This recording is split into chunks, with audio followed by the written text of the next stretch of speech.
बड़े अच्छे लगते हैं ये धरती ये नदियाँ ये रहना और तुम। পরিচালক চিত্রনাট্যকারের পর এবার নতুন ভূমিকায় প্রভাত রায় লিখেছেন আত্মজীবনী। মলাটবন্দি করেছেন তার জীবনের মুহূর্তগুলো। প্রয়াত স্ত্রী জয়শ্রী রায়ের জন্মদিনে তার আত্মজীবনী ক্ল্যাপস্টিক উপহার দিয়েছেন সঙ্গী একতা ভট্টাচার্য। তিনি জানিয়েছেন এই আত্মজীবনী লিখতে একতা ভট্টাচার্যই তাকে উৎসাহ করেছিলেন।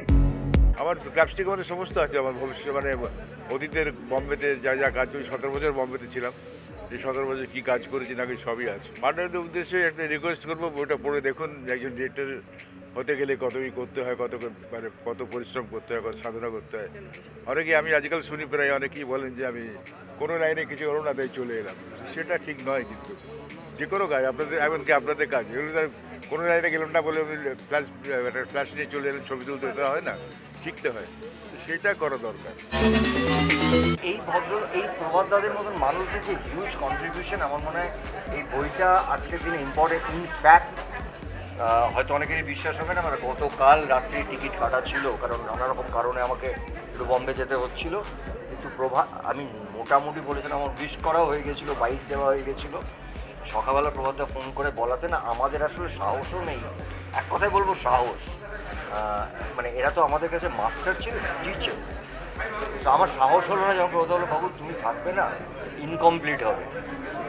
তো আমি টিকিটটা ক্যান্সেল করে আজকে রাত্রে 2টোর সময় ফ্লাইট ধরছি বম্বে যাওয়ার, কাল সকালবেলায় কাজ আছে।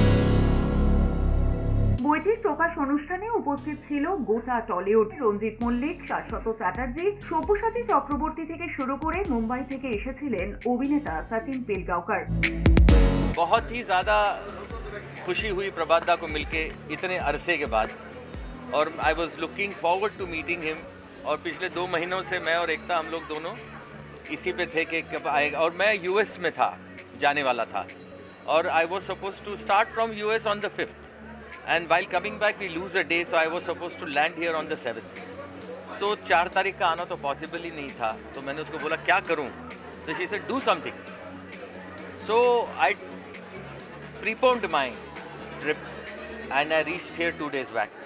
Because I wanted to be here, I wanted to wish him, I wanted to be with him because of the long association and my fond memories with him. প্রভাতদার সঙ্গে একটা টাইমে অনেক মাসের পর মাস ধরে আমরা কাজ করেছি। তার একটাই সিরিজ, অনেকগুলো ছবিতে ছোট ছোট কাজ করেছি, কিন্তু একটা সিরিজে অনেক দিন ধরে থাকতাম বাইরে একসঙ্গে, এবং সেটার নাম ছিল একাকী অরণ্যে।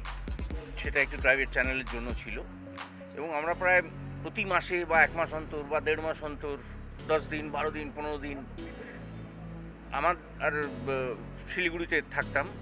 তো আমার আর বেনুদার একটা ফিক্সড ঘর ছিল 104, আমার এখনও মনে আছে, এবং 104-এ আমরা দুজন থাকতাম, সেটা একটি হোটেলে।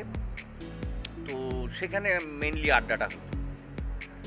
প্রভাতদার সঙ্গে কাজের মজা অনেকগুলো আছে, সেটা সব একদিনে বলাটা খুব মুশকিল।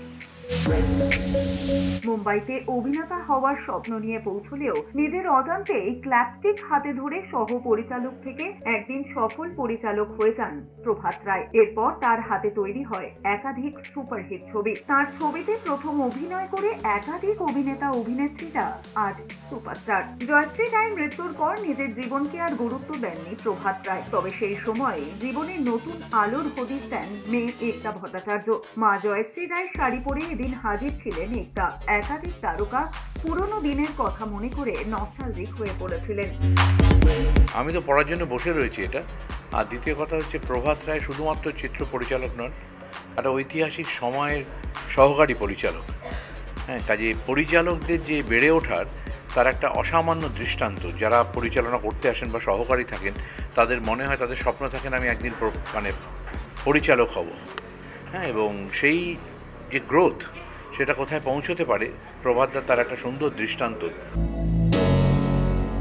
মানুষটির জীবনটি যখন আস্তে আস্তে জানতে শুরু করেছি, এত গল্প করেছি লাস্ট 1.5 বছর ধরে, আমি ভীষণভাবে মনে হয়েছিল ওনার জীবনের গল্পটা সবার জানা দরকার। এত ফ্যাসিনেটিং, এত ইন্সপায়ারিং, এবং এত লড়াই, এবং সবচেয়ে বড় কথা হচ্ছে হার না মানার যে একটা মানে ব্যাপার তার মধ্যে, এবং সেটা কিভাবে লড়ে যাওয়া, একটা আলাদা স্তরে পৌঁছে যাওয়া, এবং তারপরে হঠাৎ করে ঠিক করা যে না আমি কাজ করব না। টাইমিংটা বোঝা, জীবনে আমাদের টাইমিংটা বোঝা খুব দরকার। সে টাইমিংটা থেকে আবার হঠাৎ করে মনে হলো যে না এবার এই যে আমি যে আবার ফিরতে পারি, আমার শরীরের শারীরিক সমস্ত যা যা আমার সমস্যা সেটা কাটিয়েও, এবং সেটা তার কাছে কোনোদিনই খুব একটা বড় ব্যাপার ছিল না। আজকে যদি উনি না থাকতেন, মানে প্রভাত রায়ের হাত যদি টোটা রায়চৌধুরীর মাথার উপর না থাকতো, তাহলে টোটা রায়চৌধুরী হতো না। উনি আমাকে শুধু ব্রেকই দেননি, উনি আমাকে বহু ছবিতে পরপর কাজ দিয়ে একদম কাজ শিখিয়েছেন। দ্বিতীয় কথা, সারা বাংলাকে চিনিয়েছে যে এই একজন একটা ছেলে এসেছে। আমি তার মধ্যে কিছু দেখেছি, আপনারা বাকিতে দেখে তাকে আশীর্বাদ করুন। এটা দীর্ঘদিন ধরে এই সাহচর্য পেয়েছি, আশীর্বাদ পেয়েছি, ভালোবাসা পেয়েছি। ক্যামেরায় স্নেহাঙ্কুরের সঙ্গে অর্ঘ্যজিতের রিপোর্ট, এস নিউজ।